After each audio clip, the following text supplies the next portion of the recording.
책에서 본 내용입니다. 새는 집을 지을 때 강한 바람이 부는 때를 이용해서 집을 짓는다고 합니다. 왜냐하면 아무리 강한 바람이 불어도 자신의 집이 무너지지 않도록 하기 위해서 강한 바람이 불 때 집을 짓는다고 합니다. 그런데 조금만 생각을 해보면 이것은 쉬운 일이 아닙니다. 강하게 바람이 불어올 때 나뭇가지를 옮기는 일도 쉬운 일이 아니고, 강한 바람의 여러 악조건을 이겨내면서 집을 짓는다는 것도 결코 쉬운 문제가 아닙니다. 그러나 그럼에도 불구하고 강한 바람이 불 때 새 집을 짓게 되면 그 집은 아주 튼튼하게 지어진답니다. 그러면 태풍이 와도 웬만한 나뭇가지 하나 정도 부러질 정도밖에 안 되고 집이 완전히 부서지는 일은 절대로 없다고 합니다. 그러면 자신의 새끼를 자신이 만든 둥지 안에서 안전하게 돌볼 수가 있다고 합니다. 그러나 반대로 바람이 불지 않는 아주 잔잔한 상황에서 집을 짓게 되면 그 집은 아주 약한 바람이 불어와도 금방 무너지고 만답니다. 이것이 새 집을 짓는데 나름의 기술이라 할 수 있겠지요. 책에서 이 글을 보니 이것은 우리의 신앙의 내용과도 매우 흡사하다라는 생각이 들었습니다. 여러분, 우리 신앙도 마찬가지로 바람이 강할 때 믿음의 집을 질 수 있어야 됩니다. 우리 모두가 다 각자의 믿음의 집을 지어야 합니다. 그런데 그 믿음의 집은 어떤 유혹과 시험이 밀려와도 무너지지 않는 믿음의 집이요, 그리고 어떤 걱정과 어려움과 근심의 상황이 바람이 불어와도 절대로 무너지지 않는 믿음의 집을 짓는 것이 우리에게 매우 중요한 일입니다. 우리가 만약에 믿음의 집을 잘 짓기만 한다면 우리는 그 안에서 예수님과 동행하게 되는 은총과 감사와 축복을 누리게 됩니다. 주님과 동행하는 것이죠. 뿐만 아니라 우리가 튼튼하게 믿음의 집을 짓게 되면 우리의 자손들과 우리의 자녀들이 그 믿음의 집 안에 들어와서 마음껏 즐거움과 기쁨과 감사를 누릴 수가 있게 된다는 것입니다. 그런데 이러한 믿음의 집을 제대로 짓지 않게 된다면 우리 역시 주님과 동행하며 기쁨을 누리지 못할 뿐만 아니라 우리의 자손들과 우리의 자녀들도 믿음의 집 안에서 살아가는 참된 기쁨과 은혜를 누릴 수 없게 된다는 것이죠. 그런데 이 믿음의 집을 지을 때 아주 잔잔한 바람이 부는 것과 같이 아무런 문제가 없는 상황에서 믿음의 집을 지을 때는 그 믿음의 집이 쉽게 무너지기 쉽습니다. 예를 들자면 이렇습니다. 신앙생활을 시작하기로 결단을 한 어떤 분이 그분의 상황을 보니 그분은 아무런 가정에 문제가 없습니다. 그리고 삶에 어떤 걱정과 근심과 문제도 없습니다. 그런 가운데 신앙생활을 시작했습니다. 그렇게 신앙생활을 시작하면 그분은 아주 작은 어려움에도 금방 무너지고 맙니다. 가정과 생활에 어려움이 찾아와도 금방 신앙의 믿음의 집이 무너지고, 혹 자신의 마음 가운데서 아니면 자녀들의 상황 가운데서 어떤 문제가 있으면 금방 믿음의 집이 무너질 수밖에 없다는 것이죠. 이것이 잔잔한 가운데서 믿음의 집을 짓는 사람들의 문제입니다. 그렇기에 신앙생활을 아주 여유로운 가운데서 신앙생활을 시작하는 분들은 삶에 문제가 생겼을 때 내가 교회에 갔더니 이런 문제가 생기는구나, 내가 교회 가서 예배를 드리기 시작하니 가정에 이런 문제가 생기는 걸 보니 내가 교회 나가지 않는 것이 좋겠구나 라고 생각을 하며 믿음의 집을 짓는 것을 포기할 때가 많다는 것이죠. 그러기에 우리의 신앙의 믿음의 집을 지을 때도 강한 바람이 불 때 믿음의 집을 지을 수 있어야 됩니다. 여러분, 여기서 말하는 강한 바람은 무엇일까요? 그것은 바로 두려움입니다. 여러분, 두려움이라는 것은 우리가 겪는 마음의 상태입니다. 걱정과 근심과 어려움의 상황 모든 것을 우리는 두려움이라 말할 수 있습니다. 어려운 두려움의 상황 가운데 신앙생활을 하기로 시작하신 분들은, 그래서 이 두려움의 상황을 이겨내기 위해 신앙생활을 하신 분들은 그 두려움의 상황 가운데서 예수님을 만나게 됩니다. 그리고 하나님을 경험하게 되지요. 그렇게 인생의 두려움 상황 가운데 마침내 교회에 찾아와서 하나님을 만나는 사람은 그의 신앙을 쉽게 포기하지 않습니다. 그리고 그의 믿음의 집을 쉽게 무너뜨리지 않습니다. 또 하나 두려움이 장점이 있습니다. 그것은 두려움은 우리 자신을 돌아보게 합니다. 마태복음 8장에 보면 예수님의 제자들이 나옵니다. 예수님의 제자들이 파도가 부는 바다 위에, 배 위에 앉아 있습니다. 그리고 그 곁에 예수님이 누워 계십니다. 파도가 불고 바람이 부니 제자들의 마음 가운데서 두려움이 찾아왔습니다. 두려움이 찾아와서 당장이라도 어떻게 될 것 같은데 예수님께서 아무 행동도 하지 않습니다.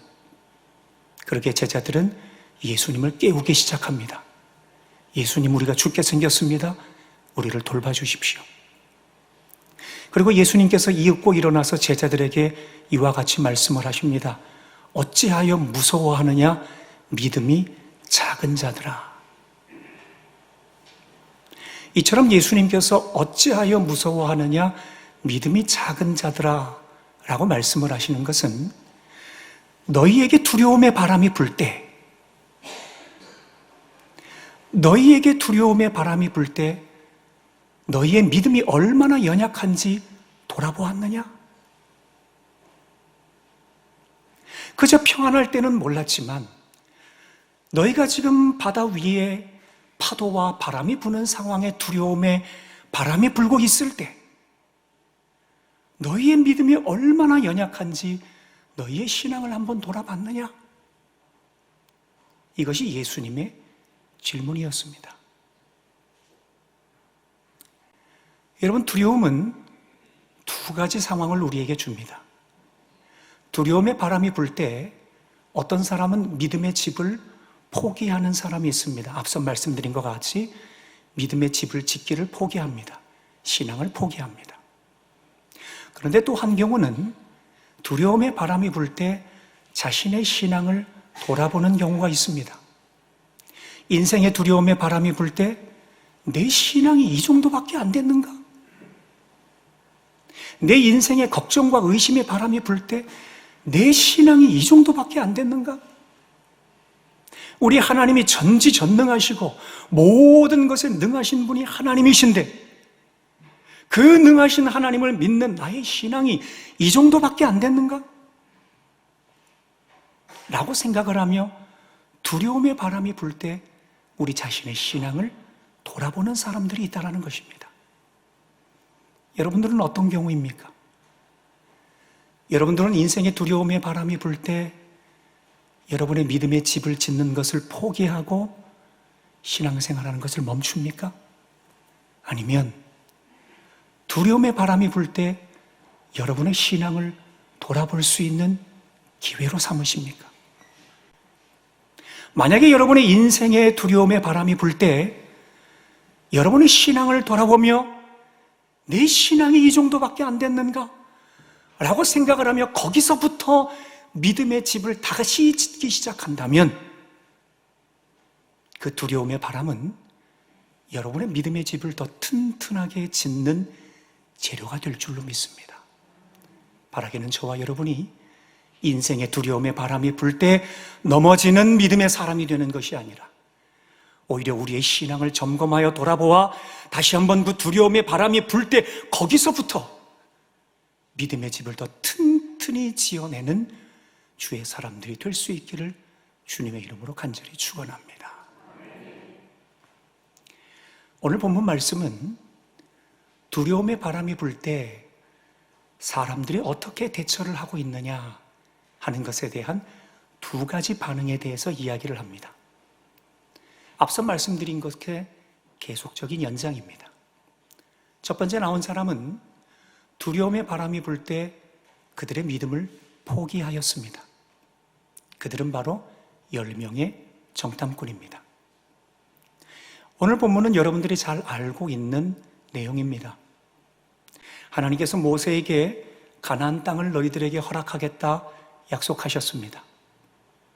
그리고 그 약속을 믿고 모세는 정탐꾼을 뽑기로 결정을 했지요. 그래서 지파별로 한 명씩 12명의 정탐꾼을 뽑았습니다.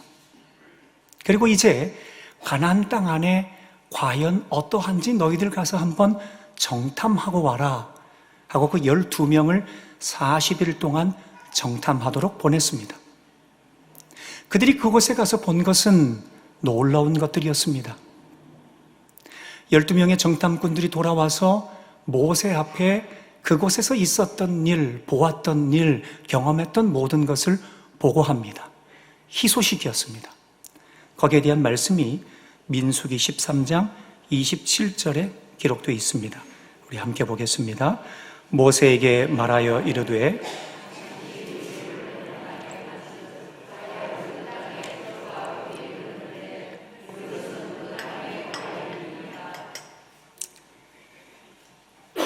12명의 정탐꾼이 모세에게 보고하는 것은 모세의 선생님, 맞습니다.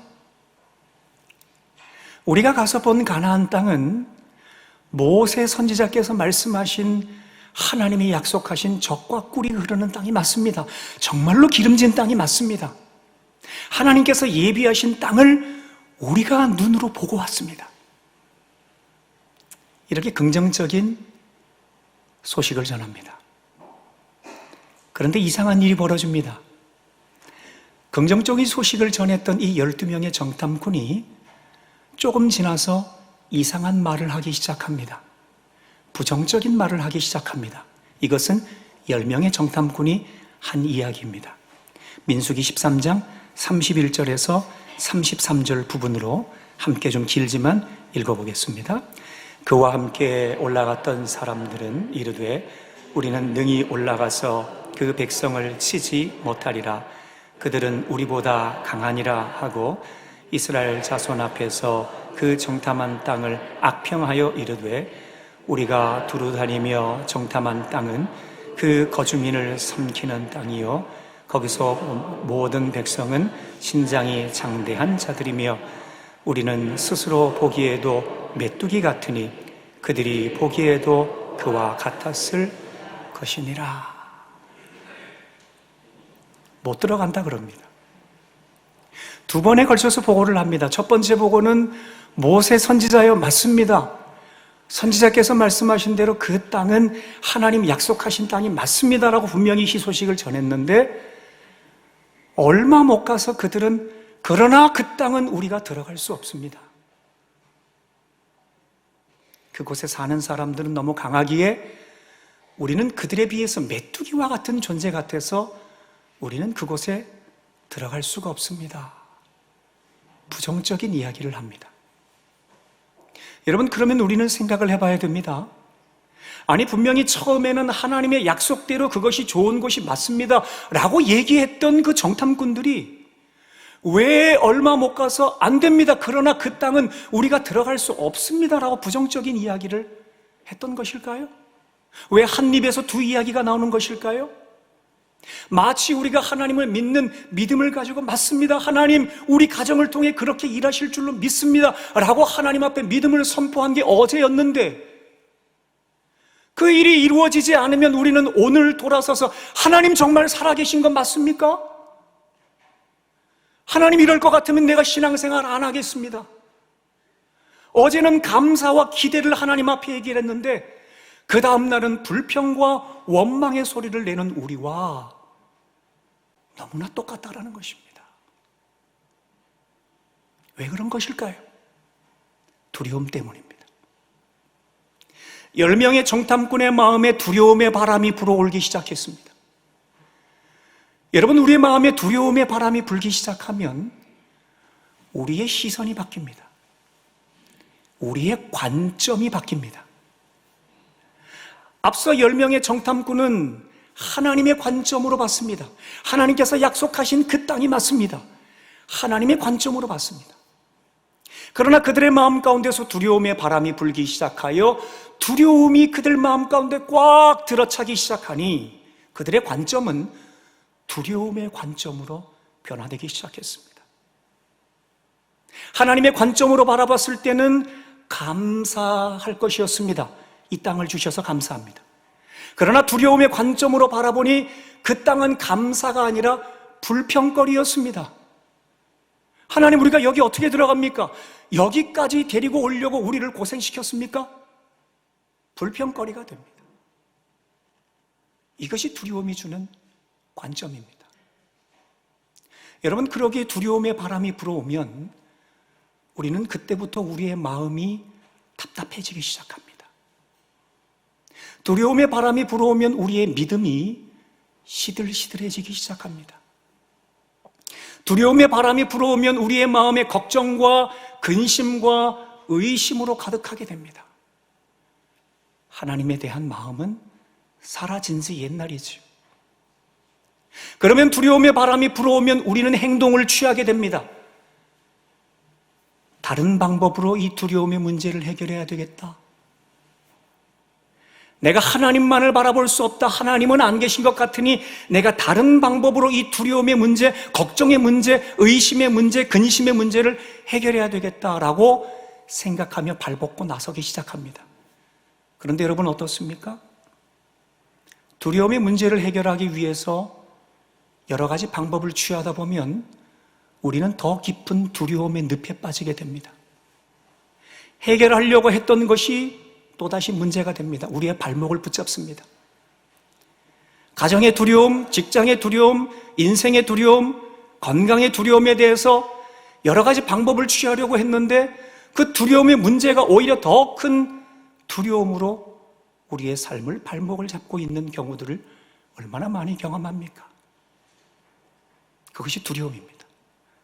자, 여러분, 그렇다면 우리 믿음의 사람들이 두려움의 바람이 불어올 때, 오늘 10명의 정탐꾼과 같이 두려움의 바람이 불어서 감사가 불평으로 바뀌기 시작할 때, 그럼 우리는 어떻게 해야 될까요? 기도해야 됩니다. 우리가 할 수 있는 것은 기도밖에 없습니다. 우리 하나님께서는 사도 바울을 통해 빌립보서 4장 6절 7절에 이와 같이 말씀을 하고 계십니다. 우리 한번 읽어보겠습니다.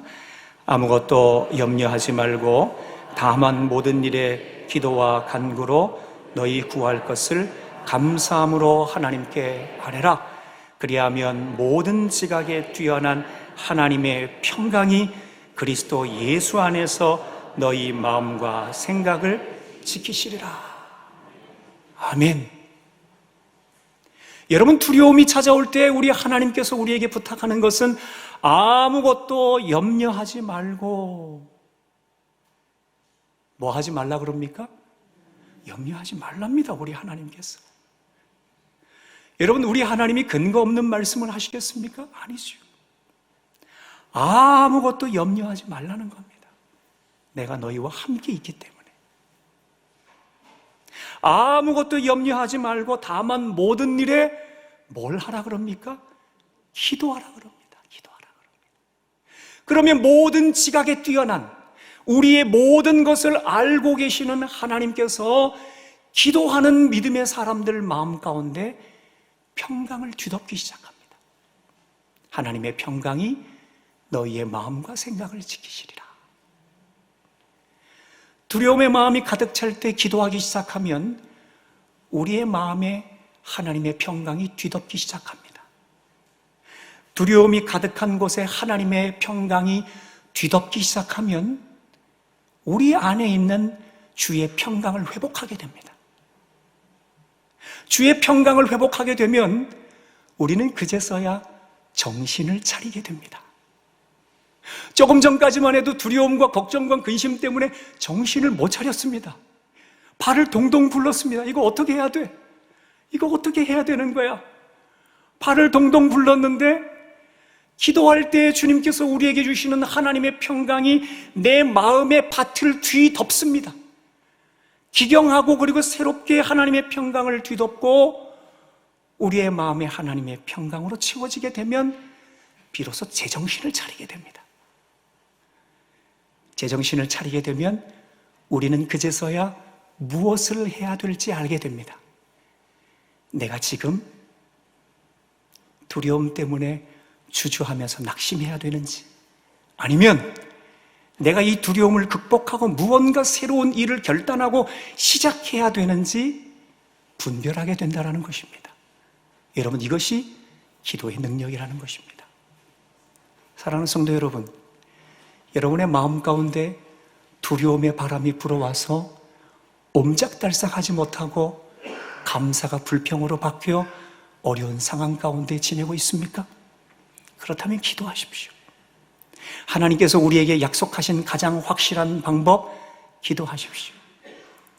그러면 모든 지각에 뛰어나 우리의 모든 것을 알고 계시는 하나님께서 하나님의 평강으로 우리를 뒤덮기 시작하실 겁니다. 그리고 하나님의 평강으로 우리 안에 평강이 회복되기 시작하면 그제서야 우리는 제정신을 차리게 될 겁니다. 아, 내가 하나님의 자녀였지. 아, 살아계신 하나님이 나와 함께 계시지. 내가 왜 이제까지 그걸 몰랐지? 내가 이제 정신을 차리고 나서야 이제 알게 됐네. 하나님이 나와 함께 하신다는 것을 회복하게 됩니다.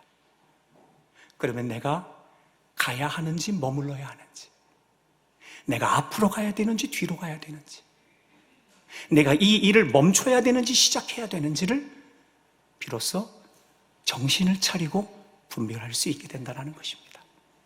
바라기는 저와 여러분이 두려움의 상황에 올 때 기도함으로 제정신을 차리게 되는 주의 사람들이 되셔서 올바른 주의 길을 더욱더 담대히 달려갈 수 있는 저와 여러분들이 될 수 있기를 주의 이름으로 축원합니다. 또 하나 두려움의 바람이 불어올 때 또 하나의 사람이 등장을 합니다. 이 사람들은 바로 믿음을 포기하지 않고 두려움의 바람이 불 때 믿음의 집을 짓기 시작한 사람들입니다. 이들은 바로 여호수아와 갈렙입니다. 두 명의 정탐꾼이죠. 그런데 여러분 한번 생각을 해보십시오. 여호수아와 갈렙이 다른 10명의 정탐꾼과 함께 가나안 땅을 정탐하러 갔다면 비슷한 것을 보지 않았을까요?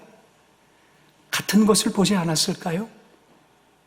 그러면 아마 여호수아와 갈렙 마음 가운데서 그들이 가졌었던 똑같은 두려움의 마음을 품을 수가 있었을 것입니다. 그러나 그들은 두려움의 바람에 넘어지지 않았습니다.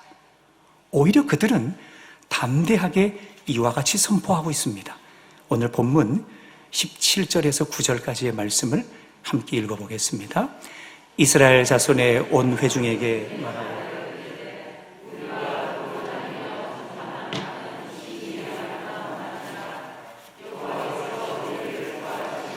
우리를 그 땅으로 인도하여 들이시고 그 땅을 우리에게 주시리라. 이는 과연 젖과 꿀이 흐르는 땅이니라.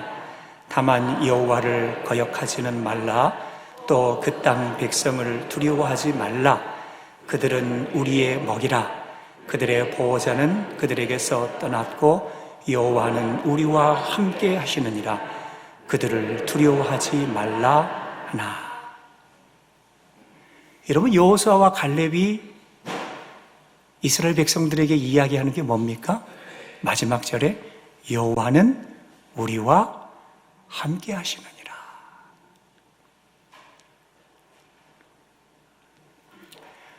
여호수아와 갈렙이 고백했었던 것은 두려움의 바람이 불 때 그들은 그들의 신앙을 돌아봤습니다.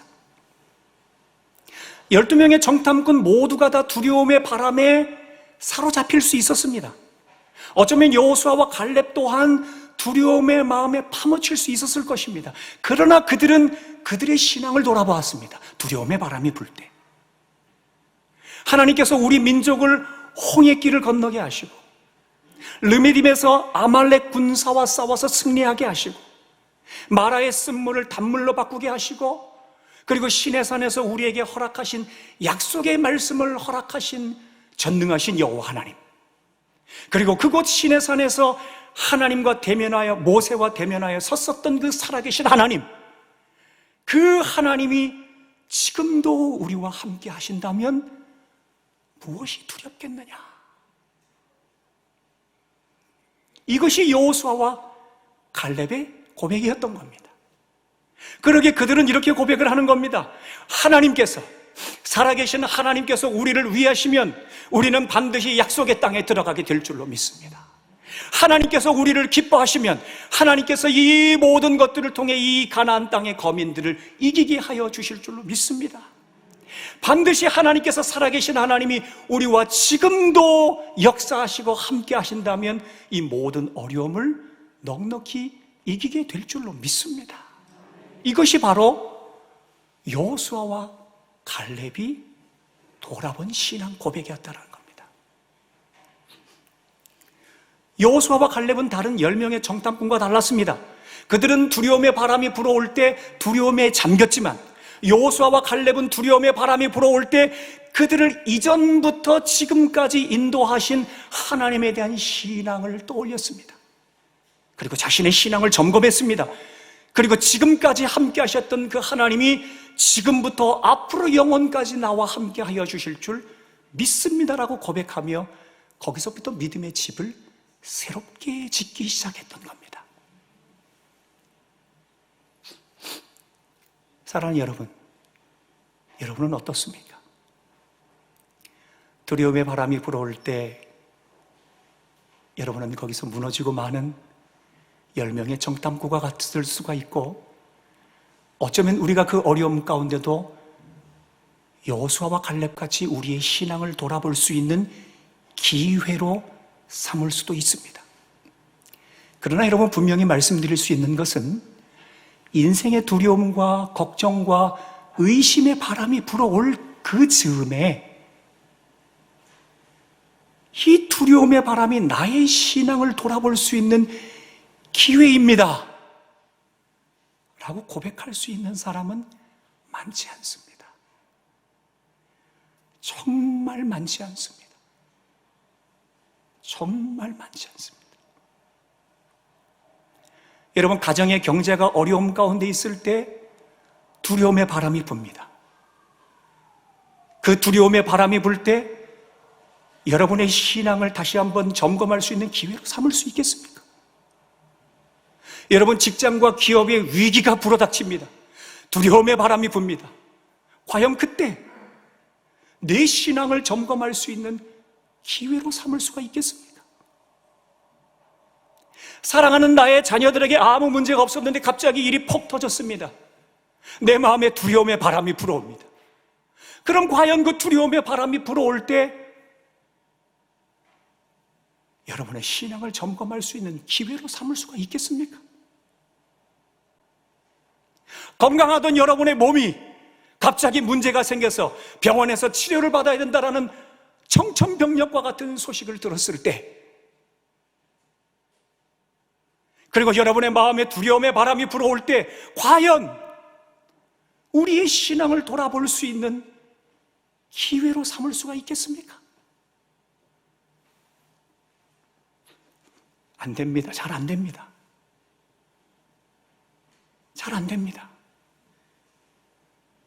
그러나 주의 성령께서 우리가 그렇게 하도록 우리에게 힘과 용기 주실 줄로 믿습니다. 아무리 힘들고 어려운 두려움의 바람이 불어와도 여러분, 그것을 우리의 신앙을 돌아볼 수 있는 기회로 삼아야 됩니다. 그러면